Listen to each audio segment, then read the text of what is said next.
Okay, so I'm Amalia. This is I'm from Raons Públiques, also in Barcelona. And first off, I want to state that I'm not an architect. I'm a graphic designer, and specifically going back to going from what Alberto said about the groups that are evolving. We're not all architects. We're an interdisciplinary group, and mainly we work in projects that deal with participation in public space.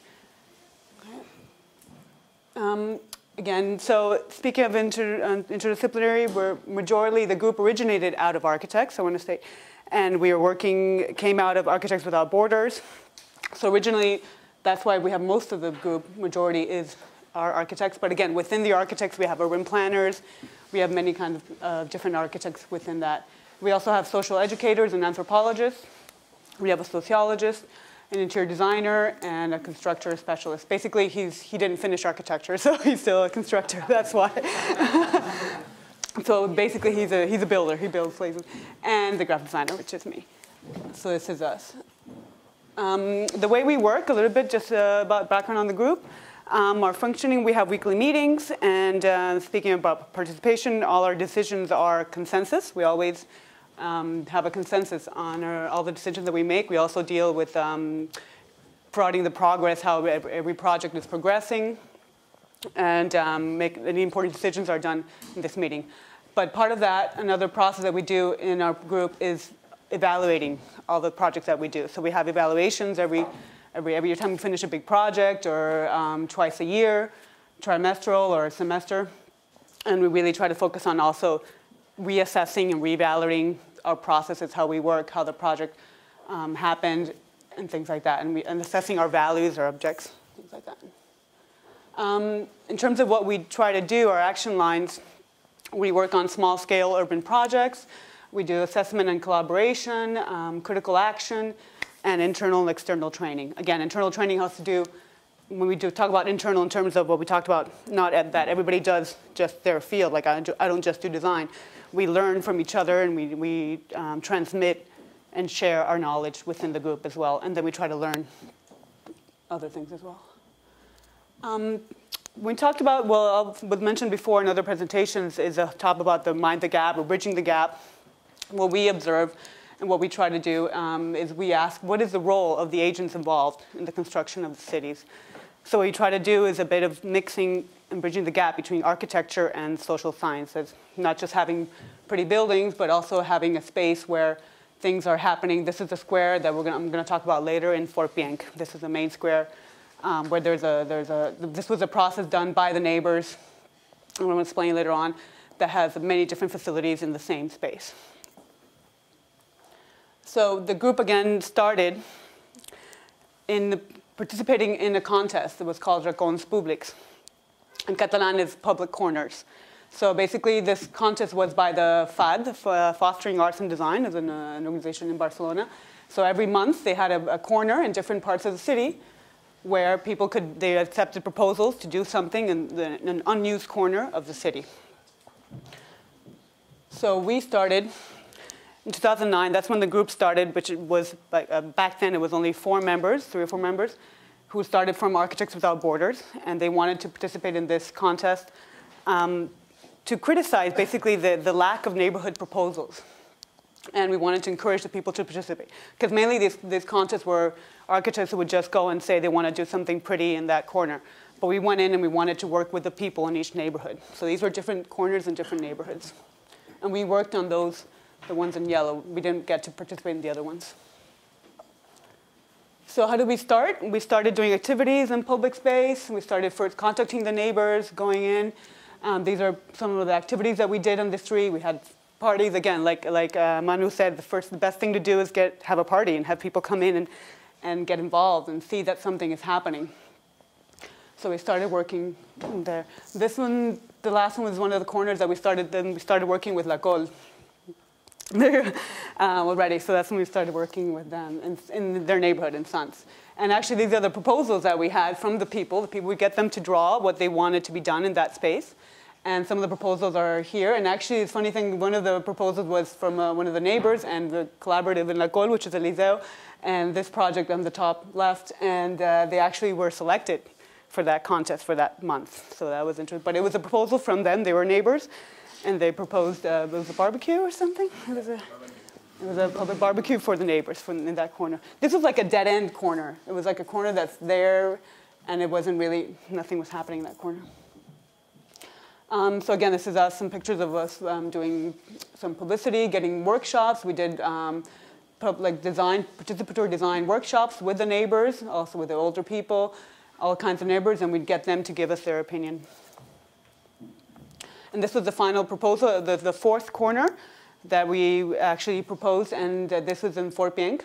This was the proposal that we entered, and this was the winning proposal. We actually won for that month, because every contest was only one corner in 1 month, and we won the fourth one. So this was a proposal by the neighbors, which was an urban garden that they wanted to be done. This was like an empty lot right by this bridge in Marina kind of street in Barcelona. And so these were the process that we did. So this was something that propelled us to start working in this neighborhood. So back to our theoretical proposal, what we look into, we want to investigate. The way we see is that mainly the projects are developed, as mentioned before, through mainly the technicians and the public powers, the administration, and that goes through the project.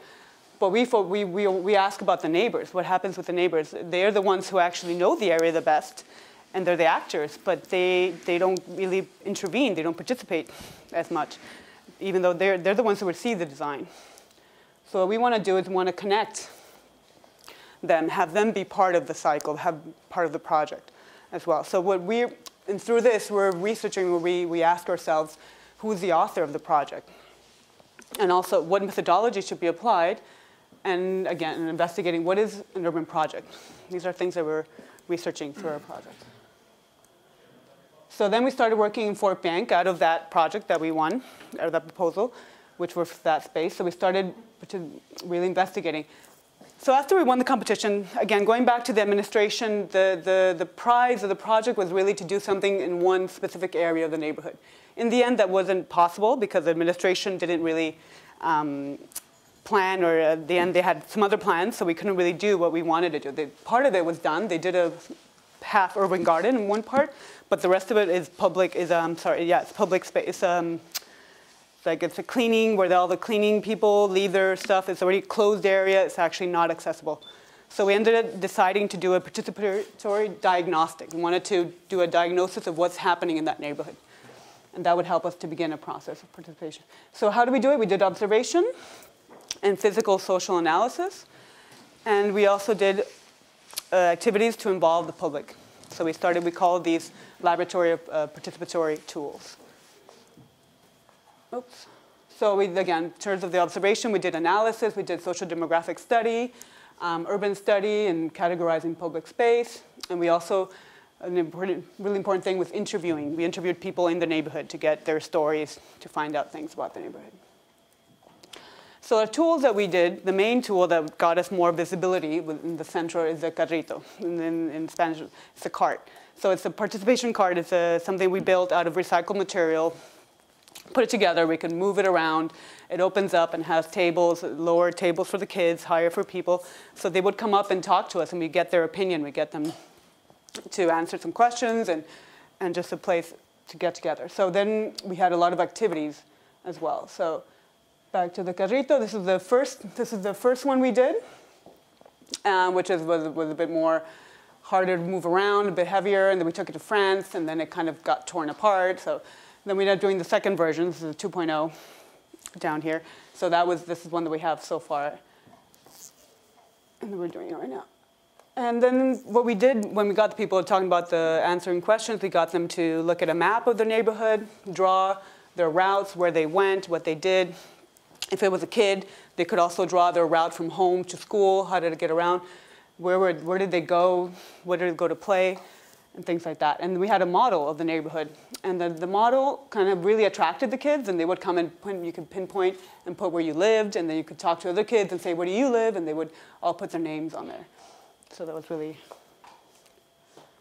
And other games with the kids we called the neighborhood detectives, which was something that really got the kids working. And it would help us as well because they would gather information for us. So they would go and and do these like quizzes or like these tasks they had to do. Teach someone in the plaza how to do a game. So they were teaching games, and then they would get this card, and they would go and do the activities and come back and give us feedback. Again, this is the plaza that I showed earlier. There's a market, there's a school in the same plaza, in the same square. There's a supermarket, the main market for the neighborhood, and an old folks home, like a residential home. So it's all different types of people.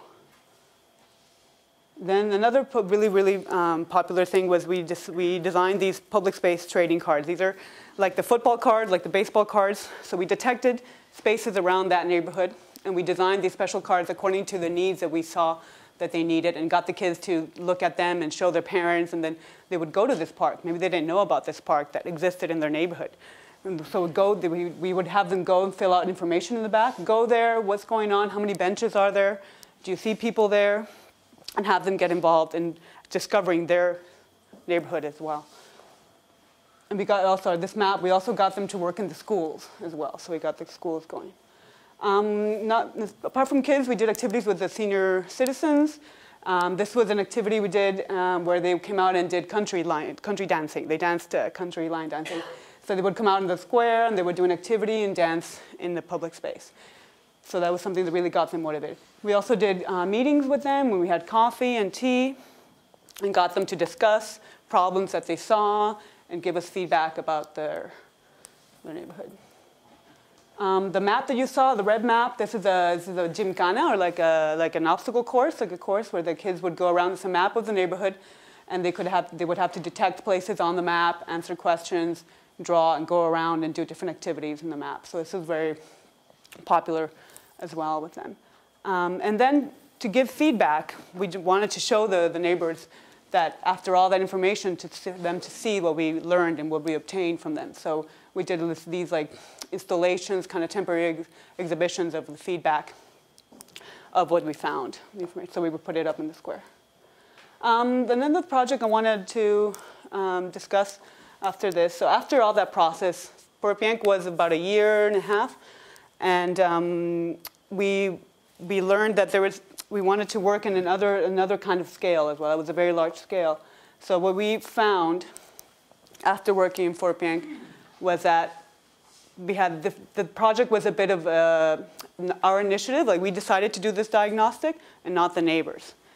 And the decision making was outside the project. It wasn't really through the neighbors. It was something that we started. So we work in urban space. And it was impossible to have like concrete results. In La Pau, which is an elementary school, which we started working in last year, we had clear needs. There was a need detected. It was a patio that needed help. They wanted to redesign their patio. And there was decision making. We had the motor group, we had the teachers and the parents working together, and we were able to materialize objectives. So the change of scale involved, like it helped the development of the project. And in a way, we were looking at the city, maybe perhaps the school could be seen as a city as a smaller scale. It could be the same problems, the same complexities could be seen in the school. So again, this was 2011, 2012. We were approached by one of the teachers. It was also through connections. It was one of the teachers asked us, someone in the group to help, and they already had this diagnosis set up, which we also value a lot. The teachers had already worked with the students. They wanted to fix this patio. If you can see, it's really uneven. It's really unsafe.